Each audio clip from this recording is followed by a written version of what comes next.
ഇന്ന് രാവിലെ കടയിലോട്ട് വരുന്ന വഴിക്ക് ഞങ്ങളൊരു കൈതച്ചക്കയും വാങ്ങിക്കൊണ്ട് വന്നതേ. എന്നതിനാണെന്നറിയാവോ? ഇത് വെച്ചിട്ട് ഒരു അട്ടിപ്പൊളി ഇടിച്ചുകൂട്ട് സോഡ നാരങ്ങ ഉണ്ടാക്കാൻ വേണ്ടിയിട്ടാണേ. ഇത് ഏട്ടൻ്റെ ഐഡിയ ആണേ. നേരത്തെ ഉണ്ടാക്കി നോക്കിയിട്ടുണ്ട്, അട്ടിപ്പൊളി ടേസ്റ്റ് ആണെന്നാണ് എന്നോട് പറഞ്ഞത്. നമുക്ക് നോക്കാം.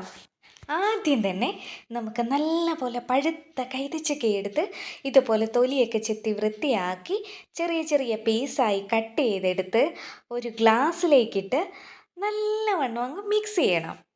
ഇനി അതിലേക്ക് നല്ലവണ്ണം ചതച്ചെടുത്ത ജാതിക്കയും കാന്താരിയുമാണ് ചേർക്കുന്നത്. ഇടിച്ചുകൂട്ട് ഏതാണെങ്കിലും ഏട്ടന് ജാതിക്കയും കാന്താരിയും വിട്ടൊരു കളിയില്ല. ഇനി ഒരു ഫുൾ നാരങ്ങ കൂടി പിഴിഞ്ഞു ചേർത്ത് ബാക്കി നമ്മുടെ ചേരുവകളെല്ലാം കൂടി മിക്സ് ചെയ്ത് അവസാനം സോഡയും കൂടി ചേർന്നാൽ നമ്മുടെ കൈതച്ചക്ക വെച്ചിട്ടുള്ള ഇടിച്ചുകൂട്ട് റെഡിയായേ. അവസാനം ഞാനത് ടേസ്റ്റ് ചെയ്ത് നോക്കിയേ. ജാതിക്കയുടെയും കാന്താരിയുടെയൊക്കെ ടേസ്റ്റ് എടുത്തറിയാനുണ്ട്. എന്നാൽ അതിന് മേലെ നിൽക്കുന്ന നമ്മുടെ കൈതച്ചക്കയുടെ മധുരവും ആ ചെറിയ പുളിയും എല്ലാം കൂടെ ചേർന്ന് ഒരു അടിപൊളി സാധനമാണേ. ഇനി ഒരു കാര്യം കൂടി, എല്ലാവരും നമ്മുടെ ചാനലൊന്ന് സബ്സ്ക്രൈബ് ചെയ്യാൻ മറക്കല്ലേ.